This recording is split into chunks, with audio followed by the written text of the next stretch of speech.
Now again, what this film will show you is how the Republican Party has to constantly appeal to the more conservative side, but once it gets elected, it has to appeal to the central.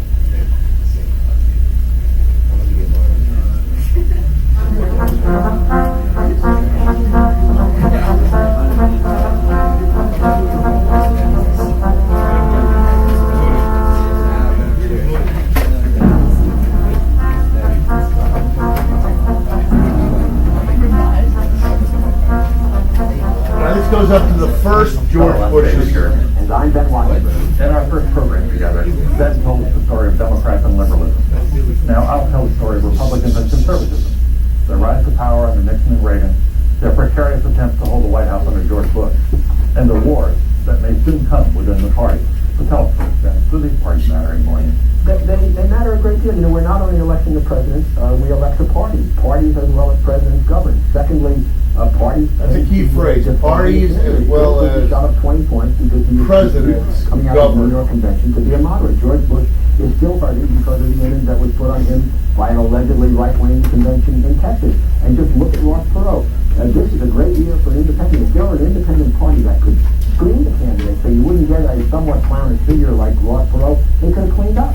But you know, Ben, what I've found in these shows, as we work together, and you've seen it too, the party seems to be coming together more toward the center. I think that's right. There is a wing of the Democratic Party now, the so-called Democratic Leadership Council wing, that is a center wing. But within each party, there's tensions within the party between the wings and that central... George, if both parties are moving to the center, is there more or less ideological differences? When people say he doesn't have a vision, he's got the vision of the moderate Republicans in the Northeast and the Texas... Both parties moving to the center, there's less ideological differences. After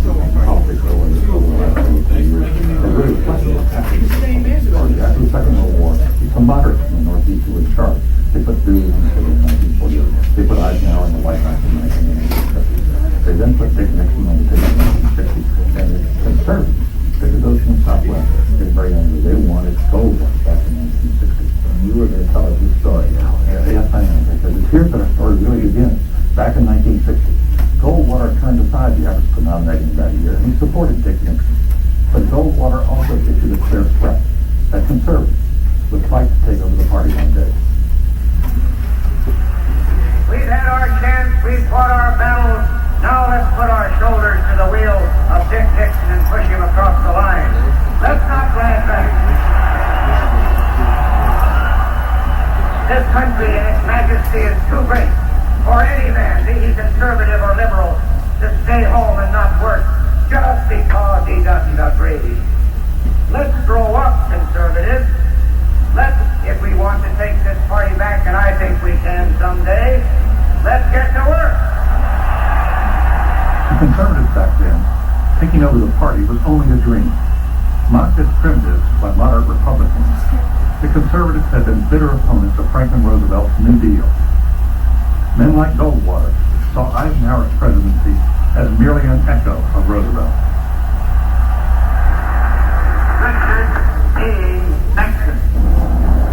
When Nixon lost a close election to John Kennedy in 1960, conservatives said the defeat came because he was too liberal on civil rights. Goldwater supporters thought Nixon had alienated Southern whites, and they went to work to draft Goldwater for the 64 nomination. Moderates desperately wanted to stop Goldwater. Carrying the moderate banner was New York Governor Nelson Rockefeller, the man conservatives loved to hate. Positions taken on so many of the issues by Senator Goldwater do not reflect the thinking of the great majority of the Republican voters. Had Rockefeller not divorced and remarried a few months before the first primary, he might have won the Republican nomination in 1964. But Goldwater swept past him. The only mainstream Republican to support Goldwater was Richard Nixon. The greatest campaign in the I think that 44 years ago, or so 46 years ago, being divorced could keep you out of the Goldwater White claimed the House. party's nomination in 1964 to the cheers of grassroots Republicans. Goldwater changed the party, perhaps forever. The Republicans historically, for 100 years since the Civil War, had been a laissez-faire party. What first Goldwater added on to that was social and foreign policy conservatism. That had not been part of the Republican tradition. In other words, what Goldwater did is he made the Republican Party consistently conservative across the board. And we must make clear that until its goals of conquest are absolutely renounced and its relations with all nations tempered, communism and the governments it now controls are enemies of every man on earth who is or wants to be free. I would remind you that extremism in the defense of liberty is no vice.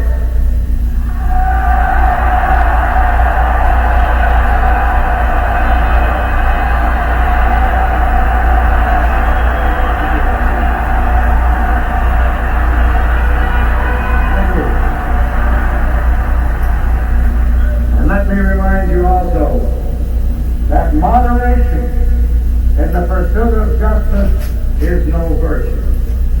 That Goldwater speech in '64 was one of the most controversial and most memorable in modern politics. And we took that speech from Socrates and then from Cicero. We didn't change much in it, we just gave it. And I still think it's one of the greatest statements that's ever been made, and it's still applicable today. The word extremism just bugged the hell out of some of the Pennsylvania people, New York people, New England people. And warning of the extremist threat, its danger to the party.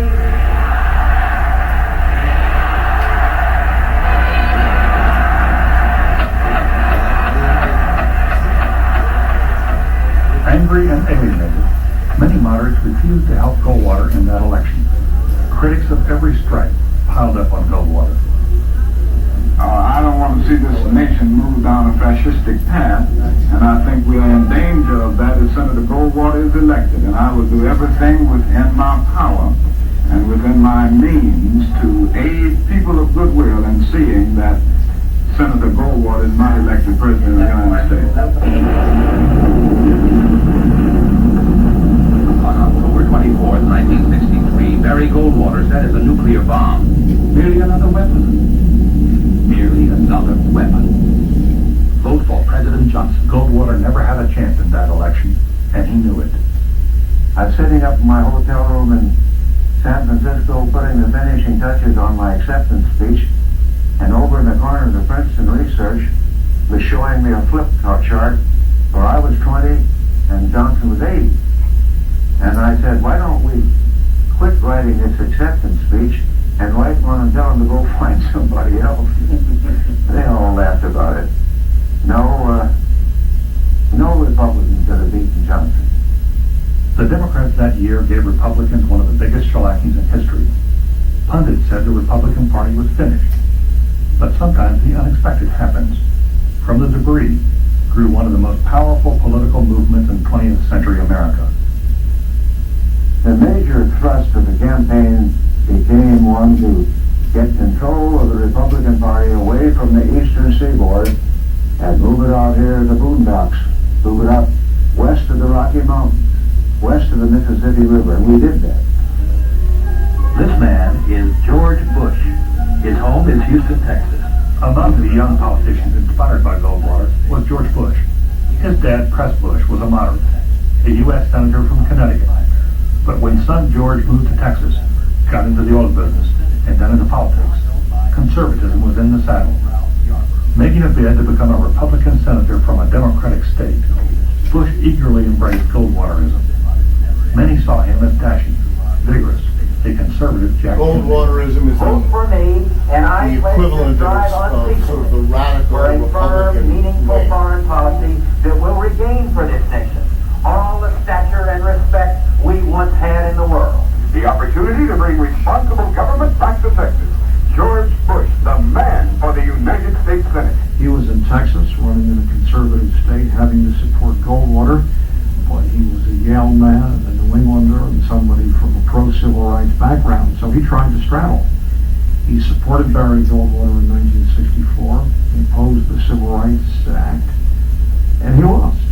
The sponsor has been identified, but unlike most... Further west in California, the Goldwater campaign launched yet another career.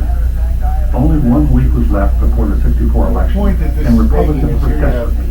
Bush, Overruling his advisor, 41, Goldwater, a Reagan, 53-year-old actor from Hollywood, run deliver a very nationwide television conservative address on behalf of Republican his points of likely view. campaign. And when they get Overnight, elected, a new star was born. You and I have a rendezvous with destiny. We'll preserve for our children this, the last best hope of man on earth, or we'll sentence them to take the last step into 1,000 years of darkness. You and I have the ability and the dignity and the right to make our own decisions and determine our own destiny. Thank you very much.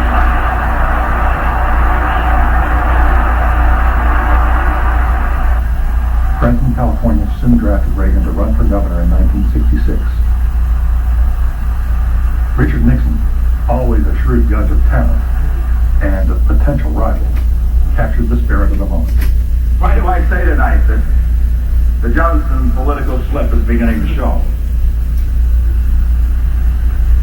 Well, I could give you a lot of reasons. I don't think he comes over too good on TV.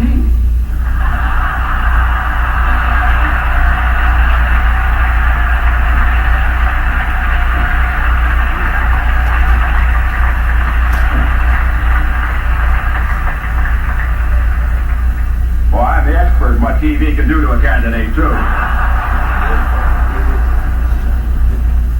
You know, come to think about it, I don't think Brown you are not comes over aware, on TV either. he and Kennedy had the first televised debates.